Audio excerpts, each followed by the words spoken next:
Sage from Kalkine Media, thank you for joining us for our definition series. Who is a shareholder?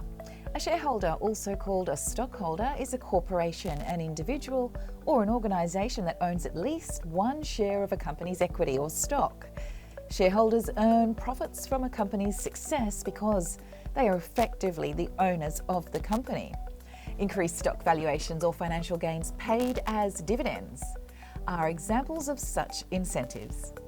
When a company loses revenue, the share price decreases, which may result in shareholders losing money or having their portfolio prices decline. In a company, if a shareholder holds more than 50% of shares, he or she becomes a majority shareholder, while those who have less than 50% shares are known as minority shareholders. In certain cases, majority shareholders are the founders of a company. Majority owners of older companies are often the descendants of the company's founders. Majority shareholders hold decision-making power, influencing business operations such as the replacement of board members by holding more than half of the company's voting interest. Corporate shareholders, unlike members of sole proprietorships or corporations, are not directly responsible for the company's debts and other contractual responsibilities. As a result, if a corporation goes bankrupt, its creditors are unable to pursue a shareholder's personal proprieties. What are the rights of a shareholder? The right to evaluate the books and papers of the entity, to be able to sue a company for wrongdoings committed by its directors and/or officers. The ability to vote on important organisational issues such as board member nominations and whether to approve proposed mergers. The right to dividends is a legal term which refers to the right to earn money. The ability to take part in annual meetings. If they are unable to attend voting meetings in person, they can rightfully vote by proxy on important issues via mail-in ballots or online. When a corporation liquidates its assets, it has the right to a proportionate distribution of the proceeds. So what are the types of shareholders? There are primarily two types of shareholders. Firstly, common shareholders. Common shareholders are the owners of a company's common stocks and have voting rights. When the company makes profit and the directors decide not to spend it all, common shareholders earn dividends. Shareholders of common stock may also be eligible to participate in a variety of corporate activities, such as share buybacks, when a company buys back shares from investors, and the issuance of new shares. They have the right to sue a corporation in case of any misconduct, which may harm the organisation. Next is preferred shareholders. Preferred stockholders own a share of the company's preferred stock and get a set amount of money as a dividend. They have no voting rights. So when dividends are paid out, preferred shareholders are entitled to receive the first payment, with the remainder going to common shareholders. So what's the difference between common stakeholders and preferred stakeholders? Common stockholders can claim any remaining assets in case a company liquidates completely. Preferred, on the other hand, are in front of the line and are paying first, with common stockholders receiving the remainder.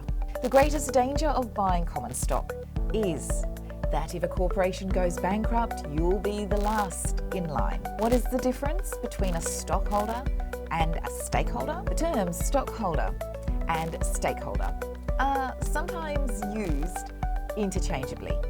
They are diametrically opposed, however. All stakeholders are not shareholders, but all shareholders are stakeholders. A stockholder is an individual who owns one or more shares in a corporation, while a stakeholder is any person, entity or community who is impacted by a company's operations. Employees, labour unions, customers, suppliers, creditors, governments and even shareholders are all stakeholders. A government is a stakeholder as it collects taxes and awards grants, etc. The local community is a stakeholder because the business provides employment, and if it has factories, there will be waste, odour and noise issues that impact the surrounding area. So what is the role of a shareholder? There is always a role of every individual in a company, and shareholders play an important role in managing a company's operations and finances. Let's discuss about some of their responsibilities. They brainstorm and determine that powers will be offered to a company's directors, such as naming and dismissing them, choosing the amount of money the directors would be paid. This practice is complicated because stockholders must ensure that the sum given will cover the director's expenses and cost of living in the city where he or she lives, while not jeopardizing the company's finances. Make decisions on matters on which the directors have no jurisdiction, such as amendments to the company's constitution, examining and signing off on a company's financial statements. Can a shareholder be a director? A shareholder and a director are two separate bodies, though a shareholder may also be a director. The shareholder is a part owner of an entity and is eligible to avail benefits such as profit distribution and influence over the company's management. A director is an individual appointed by the shareholders to carry out duties and responsibilities pertaining to the company's activities to improve its standing. So what's the difference between shareholders and subscribers? Subscribers are the group of people who founded, run and organise a business when it was a private limited company and yet to become public. Subscribers are the company's first shareholders, as their names appear in the Memorandum of Association. Their names are written in the public ledger whenever the company goes public, and they remain there even after they leave the company. I hope you've enjoyed our presentation and it's been informative for you. This is Sage reporting for Kalkine Media.